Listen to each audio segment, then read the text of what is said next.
we finish with the title track, it's Purple Rain. I mean, it's just a brilliant piece of work. This is the Joni Mitchell thing is fascinating. You mentioned it early.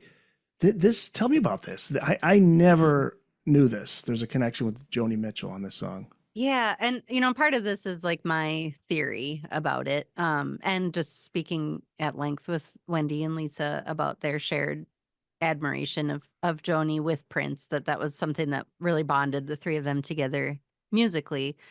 But what really resonated with me as I was going through this whole period of his career and really thinking deeply about it was, at that show at First Avenue in August '83, the only other song on the set list that sounds anything like Purple Rain is his Joni cover, A Case of You.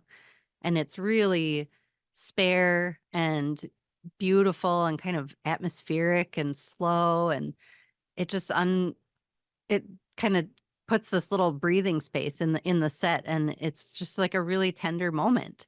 And when you get to the end and you start, those iconic opening chords of Purple Rain, those are all Joni chords to me. I mean, and Wendy has talked extensively about this. It's, all these 11 and 13 chords that create all these beautiful, sometimes kind of odd and disorienting harmonies within themselves. And it's these voicings that paint this beautiful tapestry of colors. And I think you're hearing that in the way that she performed those chords and the arrangement of the chords that she and Prince came up with together at the rehearsals, and then just the way that song unfolds and tells all of these stories in such a mesmerizing way. I think it's just such a great encapsulation of his appreciation for Joni and for the way that he could take an inspiration like that and channel it into something so unique and beautiful and so him.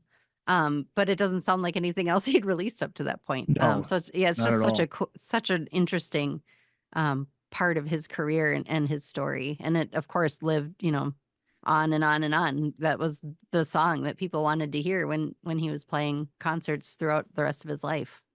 The Minnesota Vikings thing. Now, tell me about this of why they did this. I love Love this it. story I too. love this. So much of the music that was performed at that First Avenue show, it was all being recorded, for the film, for the album. And it was full of all these local people that loved Prince and came out to all the things that he did.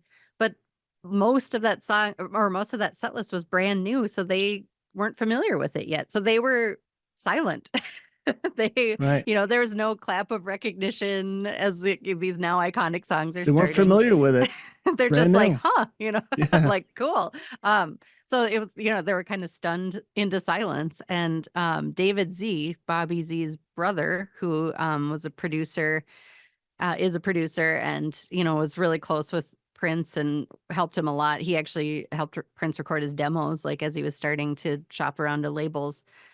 He was outside of First Avenue in this recording truck, and he was capturing, the not just the band, but also the room and the reactions and everything. And when it came time to put the soundtrack together, he's like, well, we have to add something to capture, excitement around around this material. So he took a recording of a Minnesota Vikings game and took the applause and the cheering out of that and put it into Purple Rain. I love that. I absolutely love that.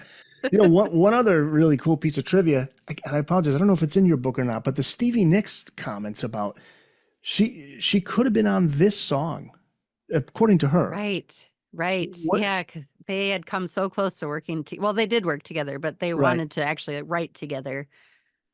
She had her song Stand Back released the year Purple Rain was being made. I think it came out in '83.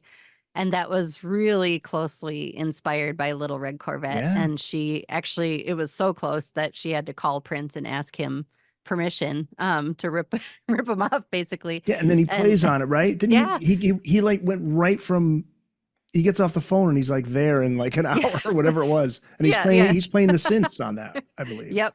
Showed up That's at the studio, laid down the synths. I think they were maybe in the studio together for 20 minutes, and then he's yeah, off yeah. into the night again. But so they had wanted to, from that experience, actually collaborate more closely together on like co-arranging or co-writing a song.